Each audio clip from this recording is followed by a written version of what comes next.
Welcome बच्चों, in this lecture we will discuss about the electric field at equatorial position of a dipole। और बच्चों ये भी बहुत इंपॉर्टेंट टॉपिक है और इसमें से यहाँ एक्सियल पोजीशन में से कोई एक क्वेश्चन श्योर आता है। अब देखते हैं जी कि एक्सियल पोजीशन क्या था, इक्वेटोरियल पोजीशन की क्या बात है। ये जैसा मैं बता चुका हूँ पहले ही कि माइनस क्यू चार्ज को लेफ्ट साइड में रखेंगे और प्लस चार्ज को इस साइड में, तो नतीजा क्या हो गया, ये हो गया डायपोल और इसका ये सेंटर हो गया इसका, और ये डिस्टेंस हो गई a और ये डिस्टेंस भी इज दैट क्लियर। अब यहां से हम कर देते हैं जी, ये हमारी इक्वेटोरियल पोजीशन हो गई। बच्चों ये थोड़ा इक्वेटोरियल पोजीशन थोड़ा तिरछी बन गई, तो ये इक्वेटोरियल पोजीशन, ठीक। इक्वेटोरियल पोजीशन क्या है, सिंपल सी बात है, इक्वेटर क्या है, मिडिल से परपेंडिकुलर प्लेन, ठीक है। इक्वेटर ये क्या है, इसके मिडिल से परपेंडिकुलर प्लेन, ठीक है। तो अब यहां से मान लेते हैं, let us consider we have to calculate the magnetic electric field at point P, और इस पॉइंट P की इससे डिस्टेंस क्या है R। तो यहां से आप कर लीजिएगा, ये चीज हो गई, यहां पॉजिटिव से क्या ये हो गया, फिर इसके बाद ये नेगेटिव से भी मिला दिया। पॉजिटिव से डिस्टेंस कितनी, पॉजिटिव चार्ज से डिस्टेंस इस पॉइंट P की कितनी होगी, दैट विल बी, ये परपेंडिकुलर होगा ना, तो अब ये है r square plus a square under square root of r square plus a square. इसी तरह से इधर भी square root of r square plus a square, ये हो गया। अब आपको पता होना चाहिए, पॉजिटिव से इलेक्ट्रिक फील्ड दूर जाता है और निगेटिव की तरफ आता है, तो पॉजिटिव से इलेक्ट्रिक फील्ड दूर जाता है, ई पॉजिटिव, और निगेटिव की तरफ आता है इलेक्ट्रिक फील्ड, निगेटिव की तरफ आता है, तो ये ई निगेटिव। अब यहाँ पे ये एंगल थीटा कर दे रहे हैं और ये एंगल भी थीटा होगा, क्योंकि ये दोनों साइड्स बराबर होंगी तो ये एंगल्स भी बराबर होंगे, ठीक। अब यहाँ से क्या है, इसके लिए हम ये वेक्टर मेथड से रेक्टेंगुलर कंपोनेंट्स का में ब्रेक करेंगे, तब देखते हैं क्या होगा जी। ये हो गया, हम कह सकते हैं कि ये जैसे देखिए बच्चों, इसमें मेन यही चीज है कि रेक्टेंगुलर कंपोनेंट्स में ब्रेक कर देना है इसको, ठीक है। तो ये हो गया जी, this is the y axis and this one is the x axis, ठीक। तो अब यहां से क्या है, ये हो गया जी, this one is the E plus and this one is the E minus, ठीक। तो यहां पे क्या, अब देखना है, थीटा है तो ये भी एंगल, ये this line and this line will be parallel, so this angle will be theta, and this line and this line are parallel, तो निश्चित सी बात है कि ये एडजेसेंट एंगल्स हो गए, ठीक। तो जो भी, तो ये भी थीटा। अब इसको क्या रेक्टेंगुलर कंपोनेंट्स में ब्रेक करते हैं, तो क्या हो जाएगा कि E प्लस, इधर क्या आ जाएगा, E प्लस, ये y को हम यहां कर दे रहे हैं, ठीक। E प्लस साइन थीटा इधर हो गया, और इधर भी क्या है, इसको इधर करेंगे ब्रेक करेंगे तो E माइनस साइन थीटा, और इसी तरह से इसके दोनों कंपोनेंट्स हम कर देते हैं जी क्या, तो E प्लस कॉस थीटा, ठीक है। ये आप सभी 11 में पढ़ चुके होंगे, ठीक है। रेक्टेंगुलर कंपोनेंट्स में कैसे किया जाता है देख लीजिए, कि जैसे हम मान लीजिए ये चीज, ये राइट एंगल ट्रायंगल हो गया, ये एंगल थीटा, तो ये साइड क्या हो गई, दिस विल बी द, ये r कर देते हैं, तो ये r साइन थीटा और ये r कॉस थीटा हो जाएगा, ठीक है। ये ध्यान रखिएगा।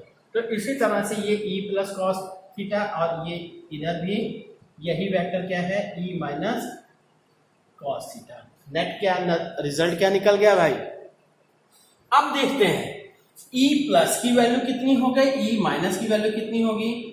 E प्लस इक्वल्स टू क्या होगा, E प्लस इक्वल्स टू, हाँ तो that is 1/4 pi epsilon not, 1/4 pi epsilon not ये हो गया, इनटू Q अपॉन ये डिस्टेंस का स्क्वायर तो r square plus a square. ठीक, तो अब ये है इसी तरह से ये हो गया, और ये आप देखिएगा E minus will be equal to 1/4 pi epsilon not into Q by r square plus a square. इसके लिए भी यही डिस्टेंस हो गई है ना। तो अब क्या है, सिंस, अब बात करते हैं जी, since magnitude of E plus is equal to E minus, ठीक है, E प्लस और E माइनस का मैग्नीट्यूड क्या है, बराबर है, तब क्या कहेंगे, so E plus sine theta and E minus sine theta will cancel each other,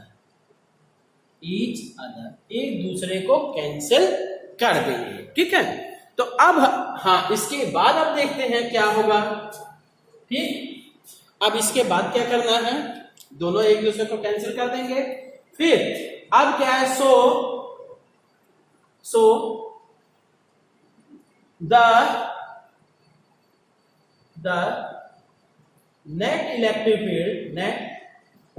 electric field at point P will be due to, net electric field at point P will be due to, किसके कारण से होगा, at P will be due to किस, at P will be due to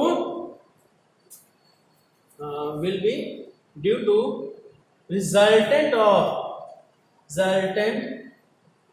of E plus cos theta and E minus cos theta. ठीक है, इन दोनों का resultant होगा। अब दोनों को ऐड कर देते हैं जी, E will be equals to E plus cos theta, फिर plus E minus cos theta. cos theta same हो गया, दोनों का E प्लस और E माइनस का मैग्नीट्यूड भी सेम है, तो इसलिए क्या हो जाएगा, 2 into 1/4 pi epsilon naught Q upon r square plus a square, और फिर ये तो दोनों के कारण से 2 लग गया, और E प्लस या E माइनस दोनों का मैग्नीट्यूड इतना ही है, और cos थीटा। ठीक है, cos थीटा फ्रॉम फिगर से cos theta is equals to, figure से cos थीटा की वैल्यू कितनी होगी जी, base cos theta equals to base upon, क्या होता है, बेस अपॉन हाइपोटेनस, तो a upon under root r square plus a square.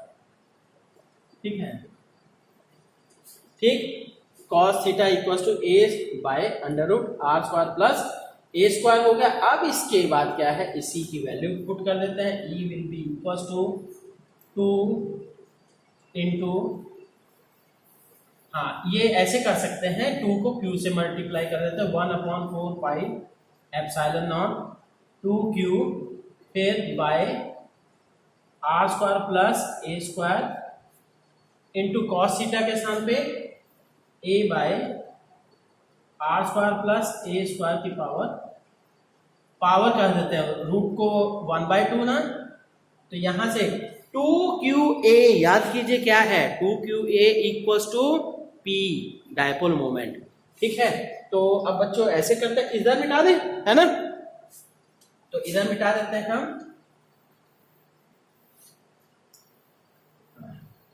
अब देखिए, हाँ अब क्या है, since 2QA is equals to P is the dipole moment, तब क्या हो जाएगा, E will be equals to 1/4 pi epsilon not P upon ये 1 हो गया, ये 1/2, तो दोनों ऐड 1+1 दैट बिकम्स 3/2, तो इसलिए r² प्लस a² 3/2।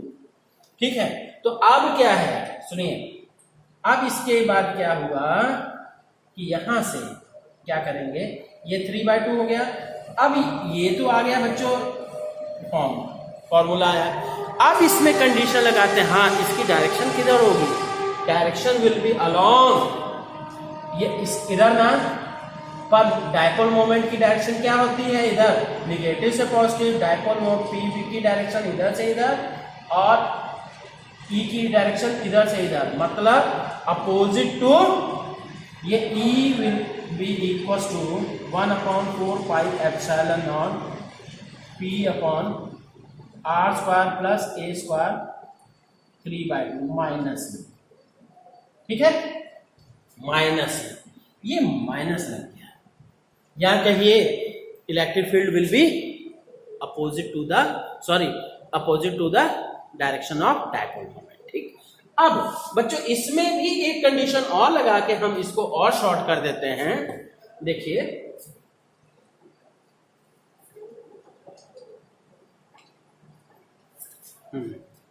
एक और ये कंडीशन लगा दिए, क्या, इफ ये r is very very greater than a, मतलब ये जो r की वैल्यू है a के कंपैरिजन में बहुत बड़ी है, then so you can say a will be a² neglected.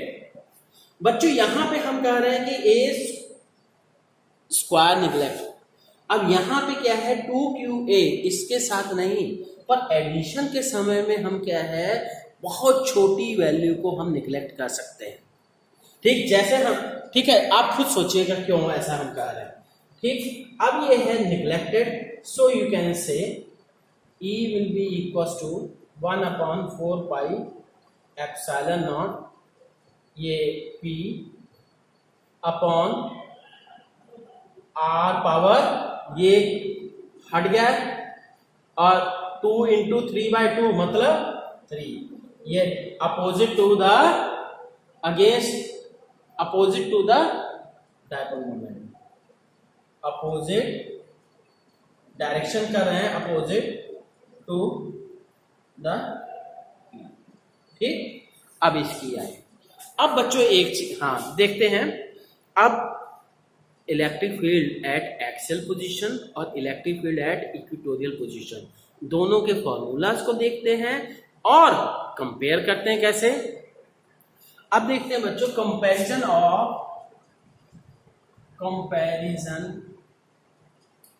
Of electric field due to a dipole at axial position and equatorial position।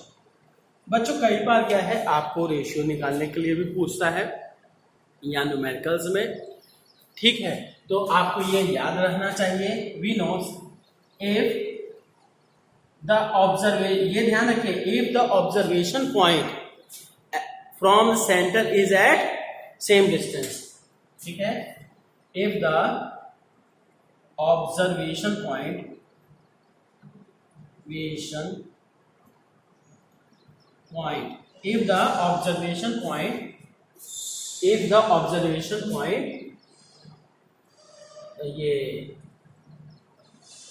From centre is at same distance in both situations, दोनों situations में क्या है same है। तो जैसे हम कर रहे हैं ये -q हो गया charging, this is +q, this is you can से centre, this is point P and this is the point P, ये P इक्वेटोरियल और P एक्सियल, एक्सियल, और दोनों की डिस्टेंस क्या है r है, दोनों सेम, ठीक, बोथ आर ये सेम। तो ऐसी सिचुएशन में आपको पता होना चाहिए फॉर एक्सियल पोजीशन, तो क्या हो जाएगा जी, E axial will be equal to 1/4 pi epsilon naught 2p by r cube, ये था। और इक्वेटोरियल के लिए फॉर इक्वेटोरियल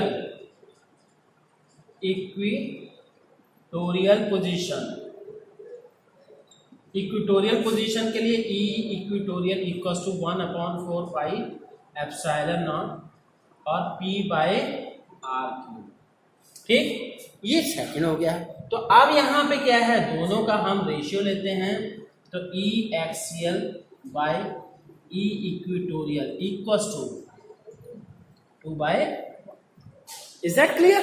तो ये क्या है, कई जगह मतलब न्यूमेरिकल्स में भी आता है ना, यूज होगा, और इसके अलावा रेशियो भी डायरेक्ट पूछ सकता है क्वेश्चन में, ठीक है। ओके बच्चों, थैंक यू।